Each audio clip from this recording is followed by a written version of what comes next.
Alpha plaza, Gautam Buddh Nagar, Shri Vinayaka infraspace developers private limited. इस प्रस्तुति में हम अल्फा प्लाजा प्रोजेक्ट की विस्तार से जानकारी साझा कर रहे हैं ताकि आप इस डेवलपमेंट की लोकेशन, स्केल और प्लानिंग को एक व्यवस्थित तरीके से समझ सकें। ये प्रोजेक्ट गौतम बुद्ध नगर, उत्तर प्रदेश के लोकेशन में विकसित किया जा रहा है, जिससे आसपास के इलाके, कनेक्टिविटी और भविष्य की लाइफस्टाइल के बारे में एक स्पष्ट तस्वीर बनती है। अब बात करते हैं प्रोजेक्ट के साइज और बेसिक प्लानिंग की। बिल्ड स्ट्रक्चर के नज़रिए से देखा जाए तो लगभग 132 यूनिट्स की योजना दिखाई देती है, जिससे प्रोजेक्ट की डेंसिटी, संभावित रेजिडेंट्स की संख्या और कम्युनिटी के आकार का एक अंदाज मिल जाता है। किसी भी रियल एस्टेट प्रोजेक्ट के लिए टाइमलाइन और रेगुलेटरी फ्रेमवर्क को समझना बहुत ज़रूरी होता है।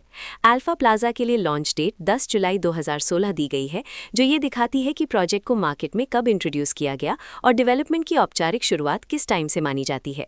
कंप्लीशन या पोजेशन की अनुमानित तारीख 29 मार्च 2019 के रूप में दर्ज है, जो ये संकेत देती है कि प्रोजेक्ट कब तक तैयार हो सकता है। हालांकि वास्तविक प्रोग्रेस और आधिकारिक अपडेट्स के आधार पर इसमें बदलाव भी हो सकता है। इसके साथ ही प्रोजेक्ट का RERA registration number UPRERA PRJ 6867 दिया गया है, जो ये दर्शाता है कि ये डेवलपमेंट रेगुलेटरी फ्रेमवर्क के अंतर्गत आता है। RERA के माध्यम से खरीदारों को प्रोजेक्ट से जुड़ी कई महत्वपूर्ण जानकारियां एक केंद्रीकृत प्लेटफॉर्म पर मिल सकती हैं, जिससे पारदर्शिता और विश्वास बढ़ता है। हर प्रोजेक्ट की अपनी एक प्लानिंग सोच और लाइफस्टाइल विजन होता है। अल्फा प्लाजा में भी लेआउट, ब्लॉक्स की अरेंजमेंट, ओपन एरिया और फैसिलिटी जोन्स मिलकर एक ऐसा वातावरण तैयार करते हैं जहां दैनिक जीवन और कम्युनिटी इंटरैक्शन दोनों के लिए बैलेंस्ड स्पेस मिले। रेजिडेंट्स आमतौर पर ऐसी प्लानिंग की तलाश में रहते हैं जहां प्राइवेसी और कम्युनिटी दोनों का सही मेल दिखाई दे। साथ ही नेचुरल लाइट, वेंटिलेशन और कॉमन फैसिलिटीज का उपयोग व्यावहारिक और आरामदायक तरीके से हो सके।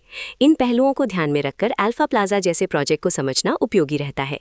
लोकेशन और आसपास का इलाका भी किसी प्रोजेक्ट के मूल्य और आकर्षण को काफी हद तक प्रभावित करता है। अल्फा प्लाजा के लोकेशन के आसपास का एरिया, रोड नेटवर्क और नजदीकी डेवलपमेंट ये तय करते हैं कि रोजमर्रा की जिंदगी कितनी सुविधाजनक होगी। Work place, school, health care और रोजमर्रा की जरूरतों तक पहुंच कितनी आसान है, ये सब मिलकर लॉन्ग टर्म लिविंग एक्सपीरियंस को आकार देते हैं। जो भी खरीदार अपनी भविष्य की योजना बना रहे हों, वे अक्सर इस बात को देखते हैं कि प्रोजेक्ट की लोकेशन और कनेक्टिविटी उनके दैनिक रूटीन से कितना मेल खाती है और अगले कई वर्षों के लिए ये कितनी व्यावहारिक रहेगी। कुल मिलाकर अल्फा प्लाजा एक ऐसा प्रोजेक्ट है जहां लोकेशन, प्लानिंग, स्केल और कॉन्फ़िगरेशन मिलकर एक विशिष्ट रेजिडेंशियल वातावरण तैयार करते हैं। इसकी बेहतर समझ के लिए आमतौर पर official layout plans, specification documents और लीगल डिटेल्स को ध्यान से पढ़ना उपयोगी रहता है। इसके साथ ही RERA पोर्टल पर उपलब्ध जानकारी को क्रॉस चेक करना और साइट विजिट के माध्यम से आसपास के नेबरहुड और कंस्ट्रक्शन प्रोग्रेस को स्वयं देखना भी एक समझदार कदम होता है। इस तरह का व्यवस्थित और प्रोजेक्ट केंद्रित मूल्यांकन आपको अल्फा प्लाजा की तुलना अन्य विकल्पों से करने में मदद करता है और निर्णय प्रक्रिया को अधिक संतुलित बनाता है। रिकॉर्ड के अनुसार डेवलपर का नाम Shri Vinayak infraspace developers private limited.